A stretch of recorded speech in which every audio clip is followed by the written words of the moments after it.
everyone, and welcome to Passion Vines TV. I'm your host, Michael Bray, and for those of you who know us, we're quickly becoming one of the most competitive and respected wine experiences in the world by connecting our passion with yours, and today is all about Pinot Noir.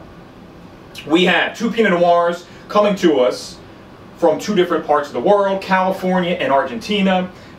Certainly both a ton of action going on in both these parts of the world in terms of the wine industry, and certainly Pinot Noir, one of the hottest grapes, period. Hands down, supply and demand. We all know how tough it is to find a dynamite Pinot Noir at a dynamite price.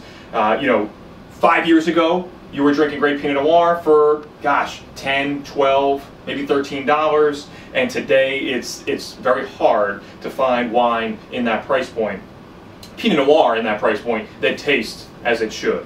So we're going to give it a shot and see what these worlds are producing.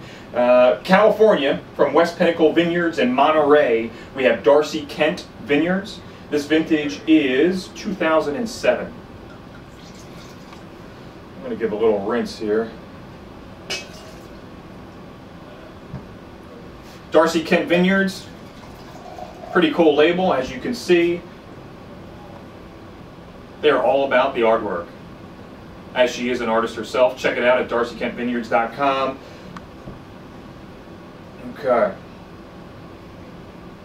Again, Pinot Noir, we know right away, a light-bodied grape. However, there are some wines out there. The most Burgundy producers, Oregon producers, tend to make a very light and just under medium-bodied Pinot Noir.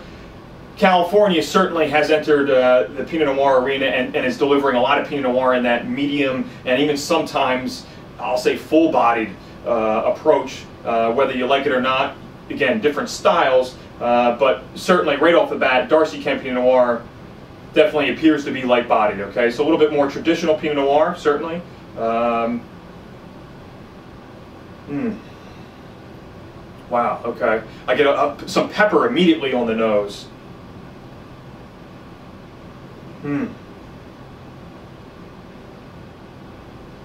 I get some pepper, slight hint of fig.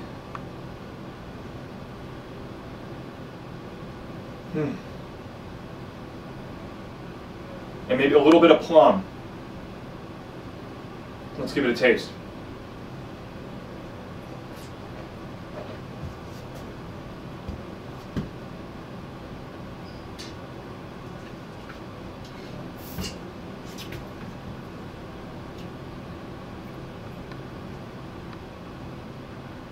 What I'm watching here is just, I'm waiting to see if the wine's balanced, and that silence after every wine is right. You're just hoping that, praying that this wine really is going to finish the way it should finish. And I can tell you right now, the wine is very delicate.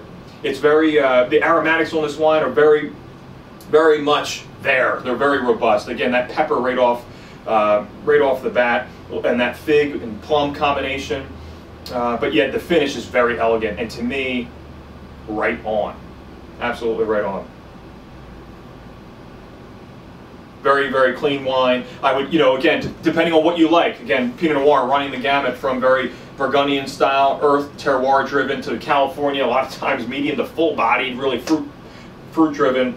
This wine definitely pairs and scales to that more old world style, if you will. Okay, I don't mean to not give Monterey County its terroir and its place in this earth, but certainly the wine definitely is reminiscent of that of an older world style, if you will. Okay.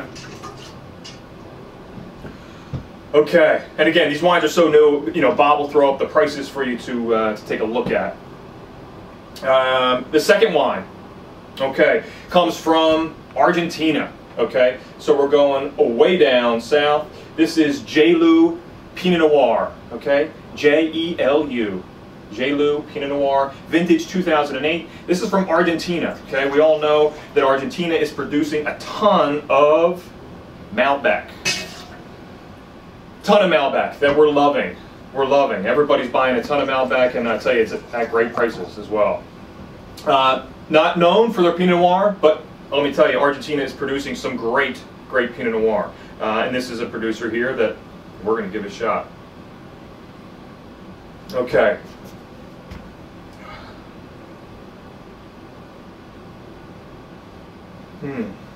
Okay, immediately, again, and the best way to learn, people, how do you learn about wine, or how do I go about it? The best way, and I say this, not joking, is to drink a lot. You need to drink a lot at one time, and what I mean by that, as I tell everyone who asks me that question in the store, is that you need to open up more than one bottle at a time. And when you do that, you begin to understand the subtle differences between a Pinot Noir from Argentina and one from California. And right off the bat, it's amazing. I get, again, I got a lot of that pepper and the plum and the fig here, and there's nowhere in this wine, which is pretty cool. Instead, what I get, and you're going to call me crazy,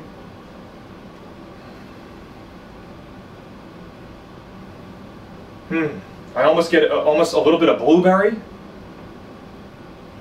slight hint of raspberry.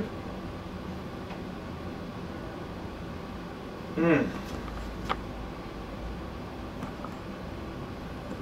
a little bit darker wine. So immediately, I'm thinking this had a lot more acute senses. While there, these notes of blueberry and raspberry are in this wine, it's not overwhelming. I mean, you do have to dig and smell a little bit more in this wine for it. Okay, let's give it a try.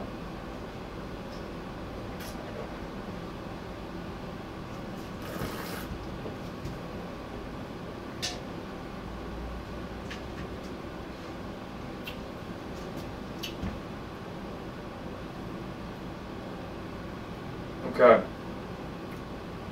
The concentration of fruit in this wine is definitely more on the mid palate. It comes through.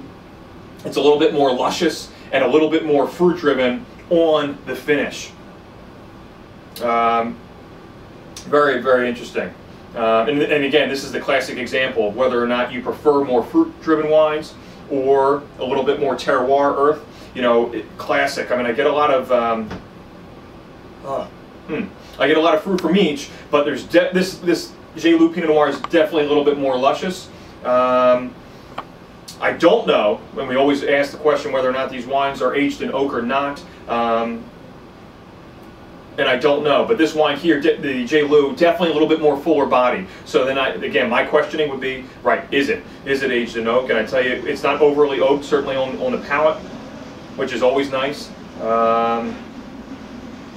But again, it does add a little bit more weight. So all in all, a little bit more old world in style on the Darcie Kent. Jelu, slightly fuller bodied, a little bit more luscious, fruit forward. Both wines very balanced and great expressions of Pinot Noir. Argentina, California, great price points. And I don't know this exactly, but I'm thinking this is somewhere around the Pinot Noir, somewhere about $18, and the Argentinian Pinot Noir I think is around $11. But at any rate, Bob's going to link it up. If you have any questions, shoot us an email or post something on Facebook. I'm Michael Bray.